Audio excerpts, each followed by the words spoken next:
اسلامی هجری ابتداء او آغاز د نبی علیہ السلام د هجرت نه هغه شوی دی. د نبی علیہ السلام په دور کې د کلونو حساب هغه په یو مشهور واقعه باندې هغه کېدلو، لکه عام الفیل هغه کال چې په هغې کې هتیانو والا راغلي وو او په کعبه باندې حمله کړې وه، الله پاک هغه ابابیل باندې هغه تباه کړي وو. د نبی علیہ السلام د پیدایش نه یو کال مخکې نو هغه په عام الفیل باندې هغه یادېږي. دغه رنګې عام البدر هغه کال چې په هغې کې جنګ بدر شوی، عام الاحد هغه کال چې په هغې کې جنګ احد هغه شوی و. نو هغه دور کې به کال چې دی نو هغه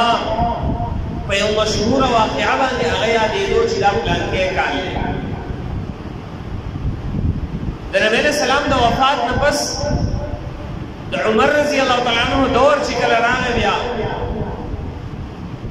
د صحابه کرامو میټینګ او جرګه عمر رضی الله تعالی عنہ راوغوښتله چې د اسلامي کال د هجرۍ آغاز دی هغه وکړلی شي. د صحابو نه مشوره اخلي چې د اسلامي کال آغاز هغه د کوم ځای نه وکړو. دا میاشت خو د مخکې نه مقرر وی محرم، صفر، ربیع الاول، ربیع الثاني، جمادی الاول، جمادی الثاني الى اخره. دا د مخکې نه مقرر وي، بلکې د نبی علیہ السلام د پیدایش نه مخکې هم دغه میاشت هغه مقرر وي. دغه وي مشرکینو به د دغه میاشتو کې د څلور میاشتو هغه تعظیم کولو چې یو په هغې کې دا محرم میاشت. نو دا میاشت دي دا نومونه د مخکې نو خو باقاعده آغاز د دې کلونو هغه نه و. نو بعضې صحابو هغه مشوره وکړله، مشورې ورکړه چې د نبی علیہ السلام د پیدایش نه دې دا حساب وکړلی شي. بعضو مشوره وکړه چې د نبی علیہ السلام د نبوت نه دې دا حساب شروع کړلی شي. علي رضی الله تعالی عنہ مشوره ورکړه چې د نبی علیہ السلام د هجرت نه دې هغه شروع کړلی شي. عمر رضی الله تعالی عنہ ته دا مشوره خوښه راغله او بیا ټولو صحابو په دغې باندې هغه اتفاق وکړو چې د نبی علیہ السلام د هجرت نه دې هغه شروع کړلی شي. خو د نبی علیہ السلام هجرت د ربیع الاول په میاشت کې هغه شوی دی او کال د محرم نه شروع کېږي. د دې وجه بیا دا د عثمان رضی الله تعالی عنہ تجویز پیش چې د کال آغاز دی د محرم نه هغه حساب کړلی شي. وجه دا ده کله چې یو سړی هغه په ذوالحجه کې د حج نه فارغ شي نو دی د خپل یو نوي ژوند آغاز وکړي. د حج دا وخت د ده لپاره داسې وي چې دی د ګناهونو نه توبه وباسي،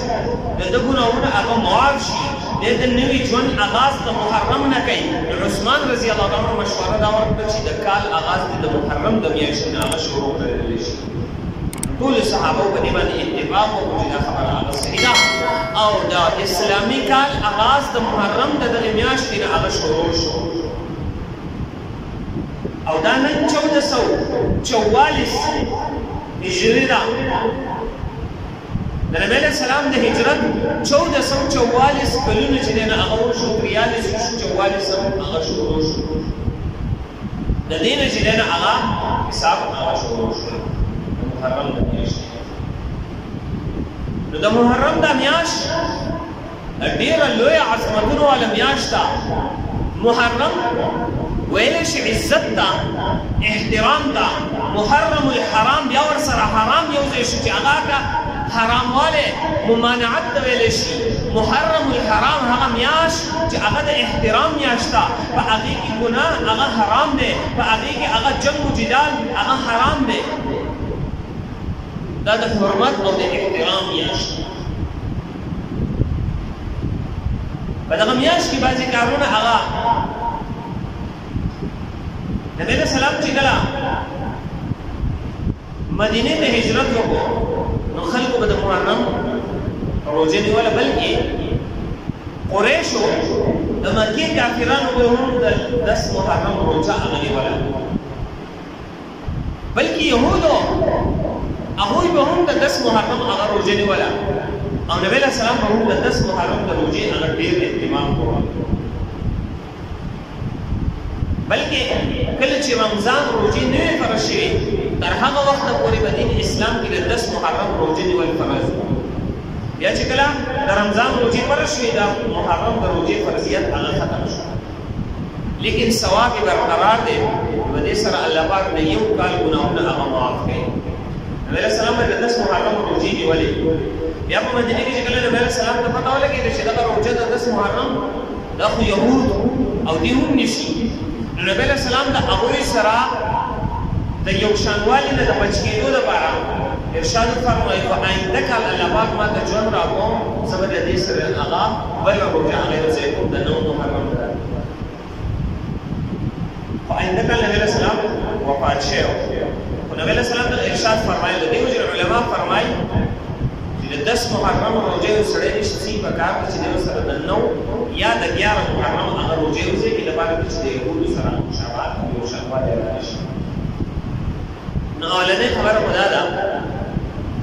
چې په دې میاشت کې د 10 محرم او د دې سره د 9 یا د 11 محرم روژه هغه ونیولی شي د مستحب دي فرض دي دویم دا نبی علیه السلام فرمایي څوک چې په 10 محرم باندې په خپل اهل و عیال باندې فراخي راولي د رزق الله پاک په ټول کال په باندې د رزق هغه فراخي راولي اهل و عیال باندې د رزق فراخي خو اصل هغه غوره خبره ده او دې ته بهترین صدقه ویل شوې ده څوک په خپل اهل و عیال باندې هغه فراخي راولي تهیې نه کوي خرج کوي دې ته بهترین صدقه هغه ویل شوې او بیا خاص کر چې د محرم میاشت 10 محرم تاریخ په دې خو خامخا هغه پکار عمومي خلک هغه غلطي کوي د 10 محرم ورځ چې دیرش ماښام ته چې نه هغه په خپل اهل و عیال هغه فراخي راولي نو 10 محرم مستانه تیر شو دا ماښام خو بیا د 11 محرم دی که خامخا په ماښام باندې د خپل اهل و عیال باندې فراخي راولي نو 9 محرم چې کله تیر شي سبا د 10 محرم وي نو دغه شپه د 10 محرم دغه فراخي راولي یا د 10 محرم په دې ورځ باندې هغه فراخي راولي په خپل اهل و عیال باندې چې 10 محرم تیر شي بیا په 11 په شپه باندې هغه فراخي راولي پیدا اسم شته کوم فضیلت چې خصوصي ذکر شوی دی هغه فضیلت ورته حاصل شو نو پیدا شته